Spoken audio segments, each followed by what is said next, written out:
नवा जहाँ तुपु रकाब कते ना ते तुपुन पुखरी घाट खन तुपु रकाब कते ना जहाँ मिटन मेलान टांडी रे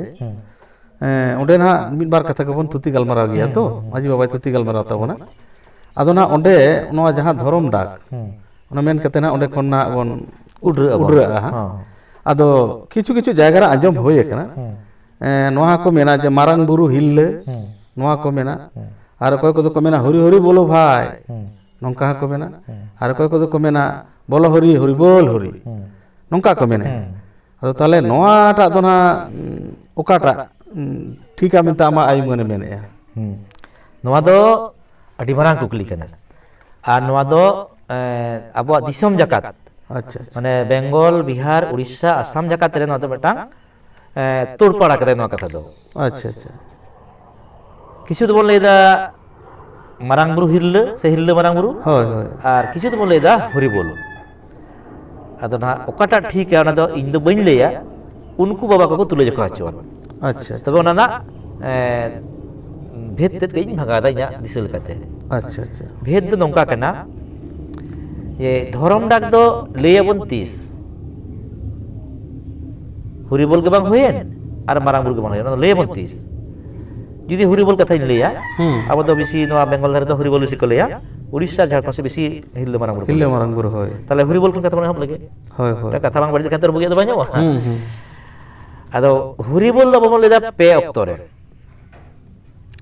मिटे दो लेदा सकरात रे अच्छा मिटे दो लेदा बापला रे होय आर मिटे दो लेदा हड़ गज रे अच्छा अच्छा आर तीस बोन लेया हापड़ा अपड़ा बुरु बीर संदर रे जखन कुल तरुप को जोजम करे चांकी गोड कना अच्छा दिसम थरथरा कना हड़ को हुरल गुरल चबा कना उन समय किंतु देरी लेया हरि बोल बखान हरि बोल दो जहां तहां जब तो बको लेया आदो सकरात रे चिदा हरि बोल बोन लेदा सकरात रे जखन हरि बोल बोन लेदा जे मिटंग सेरमा आचुर पुड़ेना ओकोया दया दुलते चांदो बंगा दया दुलते अच्छा ओनाते मुचाद हिलो चांदो बंगा बन जुतु कना हरि बोल हरि लेगेते ताले चांदो बंगा दो कोय कना आर मारांग बुरु दो कोय कना नोटा कथा पहिले बड़ाई चांदो बंगा दो होय कना जहाय एतहब ने जहाय दो एतहब हो बनुआ मुचाद हो बनुआ उडी दे कना चांदो बंगा अच्छा आर चांदो बंगा दो अब सोजे सोजे बाबा सेबाय करा 30 रहो चांदो बंगा रेन सिरजन को कना उनको बंगा जहां दो मारांग बुरु जहां जाहेर एरा मोड़ा को तुरी को नुकु होय अब दो मारांग बुरु जाहेर एरा धरम मोड़ा को तुरी को नुकु सेवा लगा के चांदो बंगा सेवाय जामा तो ओने उन समय जखन मुचाद अक्तो रे जे चांदो बंगा दया दुलते मेटा सेरमाले पारम केदा तेहेन दो चांदो बंगा ले नुमे कना नोवा हो बड़ा का दरकार कना चांदो बंगा सेवा लगे दो सिम सुक्री हो बको लगा आदवा चावले हलंग गुंडो मा लगा गुड़ गोतम तो वातावरण मालगा उडी खाली nyutum बोल ले लेकर के उडी दो सेबाय जाम के अच्छा ओनाते मिटंग सेरमा बोन लेवल परम के जहां खातिर ते ओना मुचाद दिन हलो सकरात रे बोन हरि बोल बोन लेदा अच्छा अच्छा ओना दो चांदो nyutum दोसर दो कना टांग कुड़ी दिन अप्लाई कना मुर्मु आर टांग कुड़ी दिन जन्मल नाय जन्म कर बोन नोडे खन तो चला करा हसदा वंश रे उन सुबह मुचारे उडी दो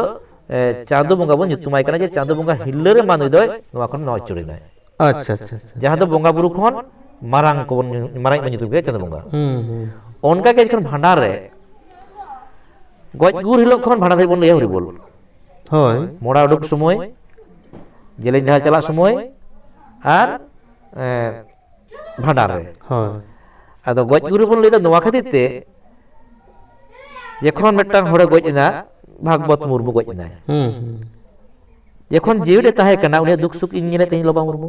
होय होय उनी रेंगे राबा रुवासु नेले तही जहारा केजे खपुरी को सेमान को होलन खान दो अतु मजी नेले तही तो जखन गज रे दो को नेलता दुख सुख नोआ अडी मारांग कथा कान गया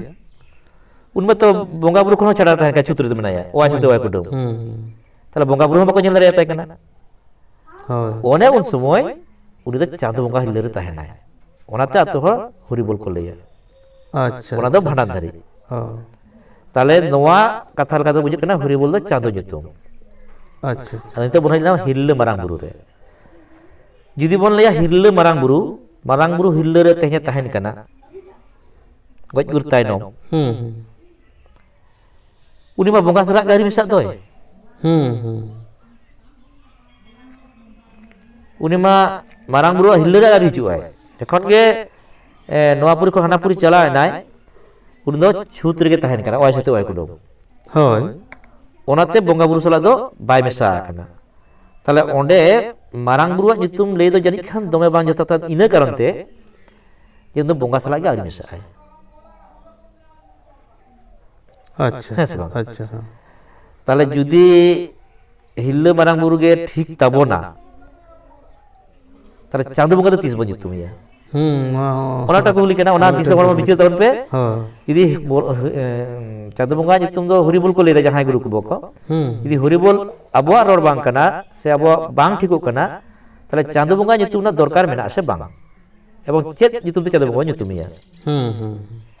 आर मारांग बुरु बन गोटा बन बोंगाय कान हांडी ते बन बोंगाय काना मारांग बुरु सिम सुक्री ते बन बोंगाय काना उनी दो नितुम लेदा आर दरकार चेत उनी मा तुपु हज कते छाबडा लतार पतरा चतार बन मारांग बुरु बन माय कना तो होय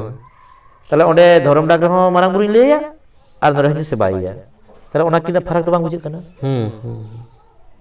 आर ताले चांद बोंगा दो ओका नितुम होवाया से उनी दो 30 बई होवाया अदो किछु किछु नंका रापाचा रेस्टर होय कना यदि सरीगे दिकुआ रोड कना हरिबोल होय ताले अब बेंगल पनत खन जहां रे दिकु मेना को